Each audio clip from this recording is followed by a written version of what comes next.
Mucho gusto, doctor. No, el gusto es mío, a Mayrani, y muchas gracias a Juan Pablo por la presentación y a Héctor también. Yo pues encantado de estar aquí con ustedes.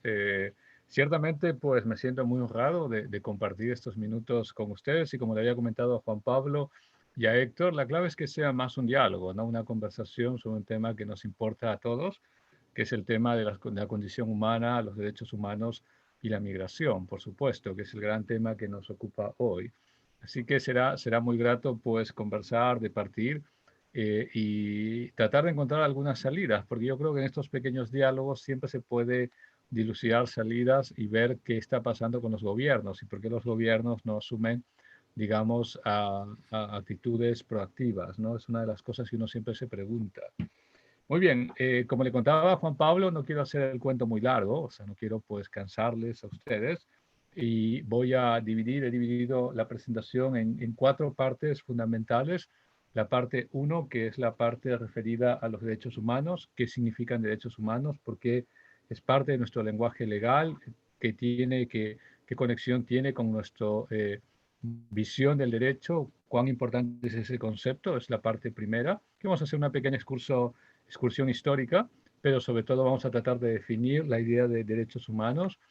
Luego, la parte segunda es sobre las diversas generaciones de derechos humanos, es decir, los historiadores del derecho han dividido tres grandes generaciones de derechos humanos y vamos a decir cuáles son y por qué hay esa diferencia y en qué consiste pues el estadio en el que nos encontramos, ¿no? En teoría, la tercera generación, si es posible pensar en una cuarta generación, ¿no? Si es posible recrear y repensar los derechos humanos. Eso sería el tema 2. El tema tercero ya propiamente se ocupa de la migración, es decir, los problemas migratorios que hay en todas partes, la migración internacional, que es la que vamos a tomar en cuenta, pero también los desplazamientos internos que existen en muchos países, ¿no? Los hubo en el Perú muy fuertemente en los años 80 por la violencia política, los ha habido también en otras partes de América Latina, porque la violencia política es también un elemento central en nuestra experiencia histórica, ¿no? No es algo de la cual podamos sentir, digamos, alegría, pero es importante pues saberlo para justamente ensayar salidas, ¿no? Y la cuarta y última parte es un poco los instrumentos normativos que contamos, que son dos en particular que voy a comentar, que es la Convención Interamericana del año 69, perdón, que fija un poco el marco regulatorio de derechos humanos y fundamentales. Ahí hay una mezcla de derechos humanos y derechos fundamentales y que constituye la gran carta constitutiva en la región.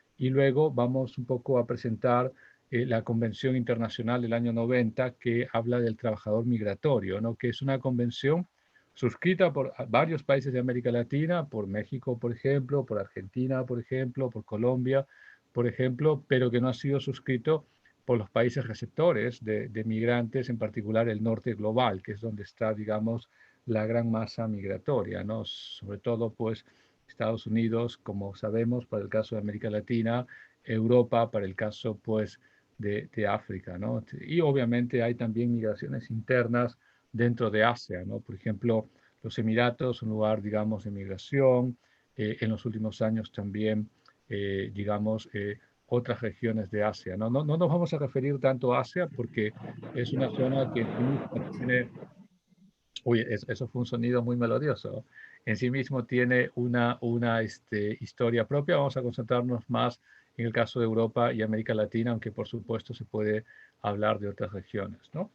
Muy bien, bueno, pues vamos a empezar primero por las definiciones. Siempre tenemos que empezar por el primer lugar. Bueno, recuerdo, había un famoso comediante, ¿no? Mario Moreno Cantinflas, que decía que había que comenzar por el comienzo, evidentemente, ¿no? Sí, entonces tenemos que empezar siempre por las definiciones, es decir, qué son derechos humanos, por qué es tan importante para nosotros hoy en el siglo XXI y qué implicancia tiene en nuestras vidas. Bueno, el término derechos humanos viene un poco de la idea de derechos del hombre, que es un concepto, digamos, que se acuña en el siglo XVIII, derechos de los seres humanos, y que vuelve a tomar vigencia sobre todo en el siglo XX, al final de la Segunda Guerra Mundial y como reacción frente al Holocausto. Como sabemos todos, el holocausto pues es un punto fundamental, terrible, nocivo en la historia humana, pero es un punto fundamental que abre un periodo de reflexión sobre la dignidad humana, dado pues la magnitud de la hecatombe.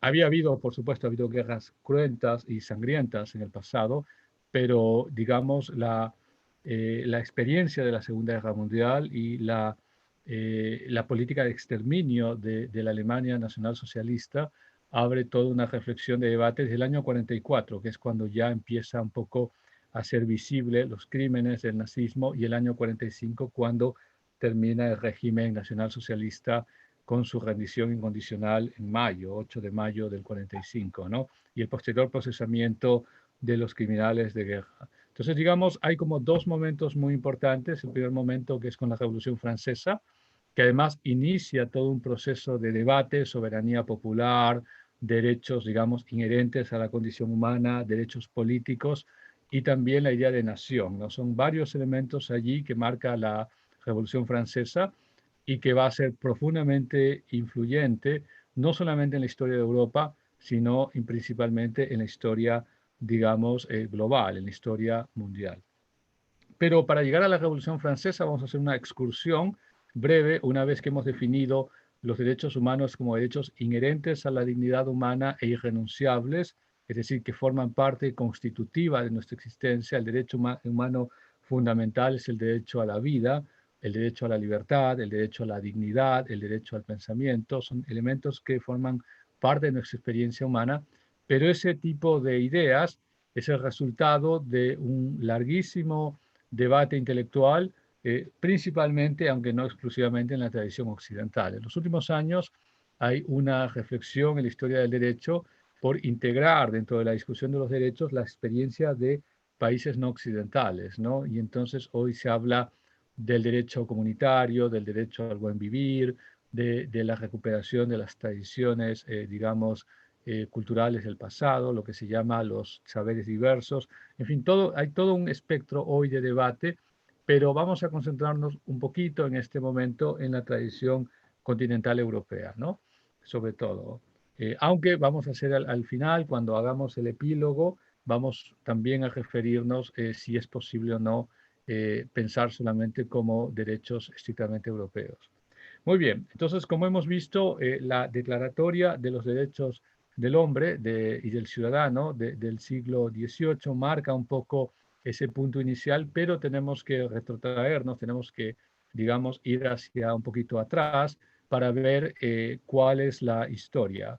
Y en esta historia podemos un poco fijarnos primero en la noción de derechos inherentes, que en el caso de la tradición greco-romana se empieza a llamar como derecho natural, un derecho inherente al hombre, a la condición humana, y que es desarrollada primero por pensadores griegos y sobre todo por pensadores romanos como Cicerón, ¿no? O sea, digamos, de Aristóteles y Cicerón siempre son vistos como los primeros, digamos, pensadores de que hay derechos que son inmanentes al ser humano y trascendentes a la civilización. Es decir, uno puede estar en la civilización A, la civilización B, no puede ser griego, puede ser persa, pero tiene sus derechos inherentes.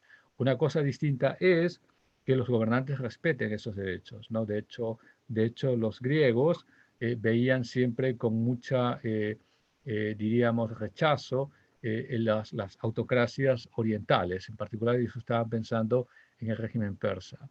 Entonces, ese es un primer momento.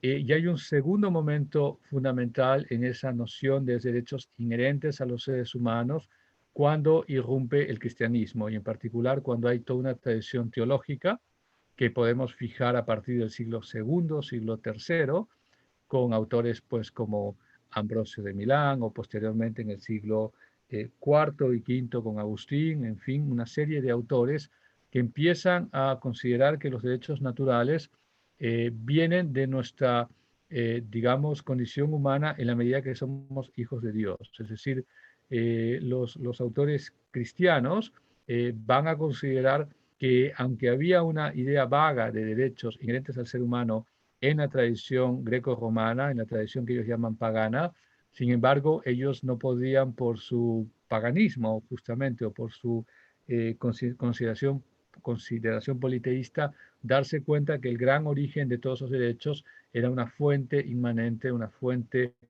permanente que era Dios, que era la divinidad, ¿no? Entonces, allí es cuando los derechos naturales, que como vemos es una creación greco-romana, tiene un elemento religioso cristiano. Y es inherente también a esta tradición pues cristiana de la compasión, de la solidaridad, engarza con estas, digamos, actitudes del cristianismo temprano y tiene un desarrollo pues teológico muy importante. Entonces se vincula los derechos naturales con una condición humana en la medida que el ser humano es una creación divina. Hay un elemento divino que además equipara el derecho natural con el derecho dictado por Dios, ¿no? O sea, ahí hay una transformación respecto a la tradición clásica. La tradición clásica, y por tradición clásica me refiero a la tradición greco-romana, asociaba estos derechos inherentes a la naturaleza corpórea, a la naturaleza, digamos, entendida como las condiciones del paisaje, las condiciones de vida, pero es con la tradición cristiana que se incorpora lo divino en ese mandato moral de respeto al otro y ese derecho natural empieza a definirse como un derecho divino. Y es así como, digamos, nace toda una reflexión teológica. Es el momento que la teología tiene un papel fundamental en lo jurídico, es un momento en que hay una imbricación entre moralidad y, digamos, y legalidad, y así se desarrolla esa noción que luego en el siglo XVI, en el siglo XVII, tiene implicancias en el caso americano con la idea de la dignidad humana de las poblaciones originarias, ¿no? Es decir, esta escuela de derecho natural, digamos, cristiana, que tiene autores pues como Agustín, por ejemplo, o que tiene autores como a Tomás de Aquino en el siglo XIII, perdón, va a tomar forma cuando se produzca la conquista de América en el siglo XVI y varios de estos teólogos del siglo XVI, Vittoria es el más importante, reconocen también la existencia de derechos naturales en las poblaciones originarias. Pero el vínculo siempre es la, digamos, divinidad, el rol de lo divino detrás de ese derecho. Ese derecho es inherente, esa dignidad la tenemos en la medida que somos hijos de Dios. Y ese derecho finalmente es dictado por Dios. Es un derecho en la que el hombre no puede derogar, no puede modificar. Si lo hace, está actuando de una manera contraria al mandato divino. Hay, como ven, un manto religioso profundo en esta concepción. Es ya en el siglo XVII y en el siglo XVIII cuando hay un proceso de secularización de esa concepción de derecho esencial, inherente al ser humano, y empieza a desarrollarse más bien una aproximación no basada en la tradición teológica, sino basada en el análisis racional de qué significa ser un ser humano. Y es allí cuando surgen autores como Thomasius, por ejemplo, o autores como Grocio, por ejemplo, quienes consideran que a partir de la condición de un ser humano, fruto de la observación, podemos deducir que ese ser humano tiene derechos inherentes e irrenunciables, derechos que forman parte de su propia condición de ser humano. La naturalidad, esos derechos naturales ya no está dado porque sea un mandato divino o porque esté prescrito en un texto sagrado como la Biblia, que es un texto de revelación, sino está dado por nuestra capacidad intelectual para abstraer, digamos, normas fundamentales e inherentes a una comunidad política. ¿Y cuáles son esos derechos naturales? Una persona como Grocio va a decir que no solamente ni la vida, ni la libertad, sino, por ejemplo, es el comercio, el derecho del comercio, el derecho de comerciar, ¿no? Esto muestra que hay un proceso cada vez más, digamos, de expansión del derecho fundamental que ya no solamente se refiere a la existencia humana, sino se refiere a la actividad humana, como la actividad del comercio ultramarino. Y eso es lo que un poco va a ir marcándose ya en el siglo XVIII con el proceso de la Ilustración, que es la que transforma esa concepción de derechos naturales y que va a permitir hablar de derechos del hombre y luego en el siglo XX de derechos humanos, que es el vocablo que hoy utilizamos para referirnos a esos derechos.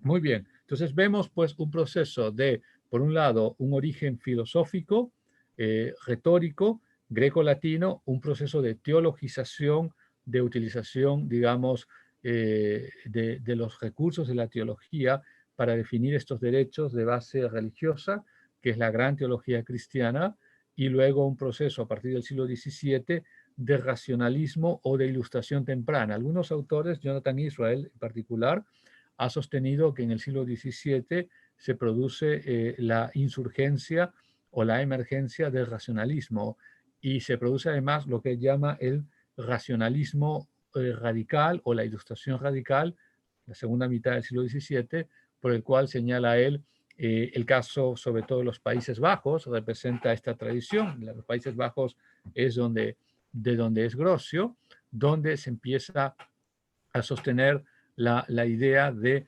gobiernos republicanos, periodos de gobierno delimitados, control del gobernado al gobernante, tolerancia ideológica, circulación de ideas, todos aquellos elementos que van a estar presentes en la Declaración Universal de los Derechos Humanos del año 48, digamos, del final de la Segunda Guerra Mundial. Muy bien, ¿qué ocurre entre la Revolución Francesa y la Segunda Guerra Mundial? Estamos hablando de un periodo que va de finales del siglo XVIII hasta, digamos, 1948. Varios eventos que van a marcar profundamente cambios en el derecho. El primero, en el siglo XIX, es el debate entre derechos naturales y los derechos legislados o el derecho positivo. Y este debate es muy importante porque los autores, digamos, del derecho positivo, los autores que son conocidos como formalistas, como Bentham, van a sostener que los derechos naturales son abstracciones. En la medida que no hay declaraciones formales, normativas de derechos, no podemos reconocer que es un derecho natural. Por consiguiente, en el 19 se produce un proceso de codificación de las normas.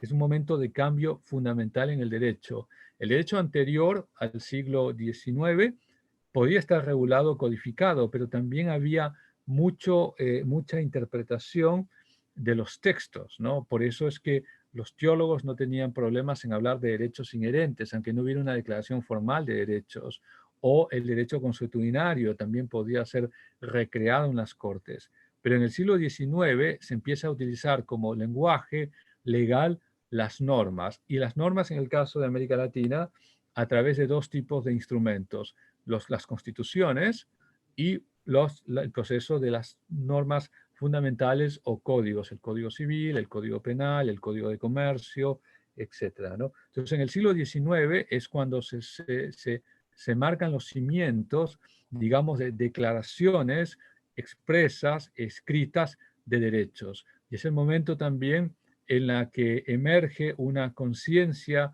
de derecho internacional. El siglo XIX es el momento en que el derecho internacional se convierte en un lenguaje legal de una comunidad cada vez incipiente. Inicialmente es la comunidad europea, luego se va extendiendo a lo que es América Latina y se va reemplazando la noción tradicional que era derecho de gentes y derecho natural, jus gentium et jus naturale, como era la definición. Entonces el siglo XIX marca una técnica legislativa, digamos, que exige que esos derechos se positivicen. Por positivizar quiere decir se promulguen expresamente, se indiquen expresamente y que gradualmente ya en el siglo XX se incorporen a las cartas constitucionales.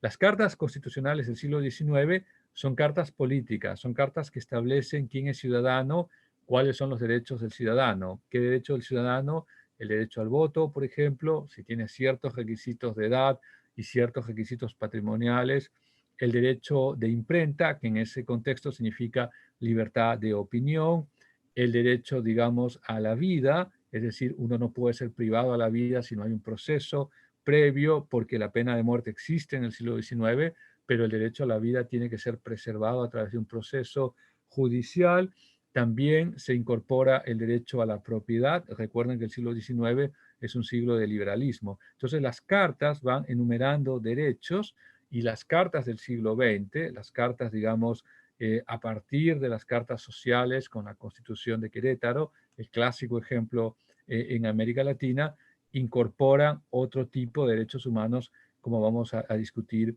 en unos momentos, ¿no? Entonces, como vemos, digamos, básicamente se va construyendo el concepto de derechos humanos, se le va dando cada vez mucha mayor, digamos, corporeidad, es decir, ya no es que con mi imaginación o con la lectura de un párrafo puedo decir, este es un derecho natural, un derecho, digamos, esencial, sino se van positivizando en cartas a través de los derechos políticos de los ciudadanos. Es una primera declaración en materia en América, en el caso de América Latina. Y en el siglo XX tenemos la gran Declaración Universal de los Derechos Humanos, que es el año 48, 10 de diciembre del 48, en la que ya, pues obviamente se establece una lista de derechos que se consideran esenciales, ya en una lectura secularizada, ya no religiosa, y en la cual los gobiernos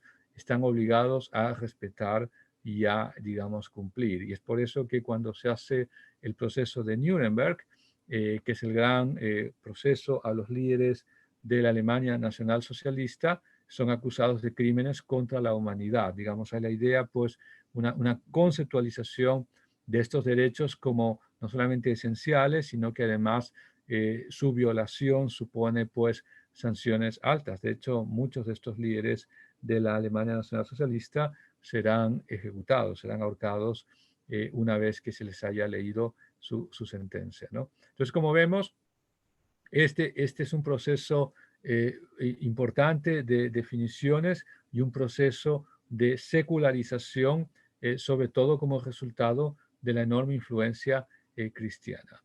Ahora vamos a pasar al tema segundo, que es el tema de las generaciones. Y esto, sobre todo, las generaciones, digamos, de los derechos humanos han sido escritas por autores que hacen historia del derecho constitucional. Como bien dice Juan Pablo, es una disciplina que cada vez está creciendo más en América Latina. Es decir, el derecho constitucional ya no es solamente la materia del derecho, sino tiene una historia que se remonta al siglo XIX, aunque algunos autores encuentran ramificaciones políticas anteriores.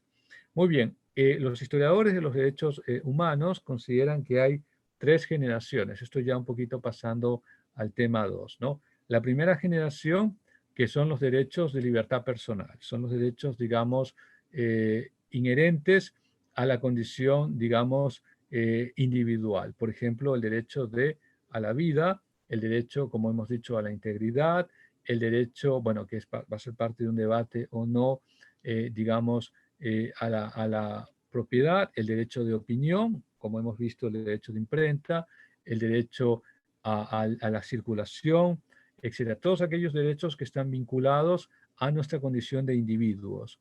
Pero en los años 10 y 20 del siglo XX, con el constitucionalismo social, con la crisis de los años 20, del 29, se va a desarrollar una nueva generación de derechos que se va a conocer como los derechos económicos, sociales y culturales, que en realidad empiezan a tomar forma, aunque nacen en esa década, empiezan en rigor a desarrollarse, yo diría, sobre todo en los años 60, 70 y 80. ¿Qué son los derechos económicos, sociales y culturales?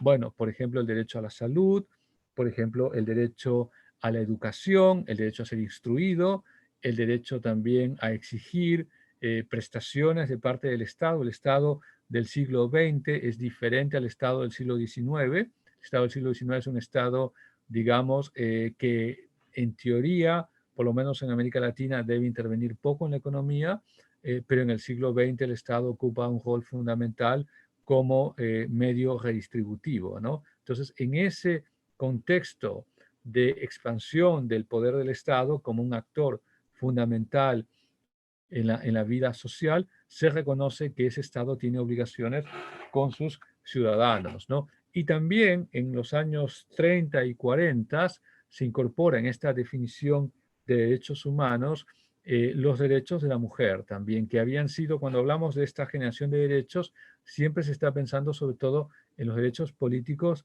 masculinos, ¿no?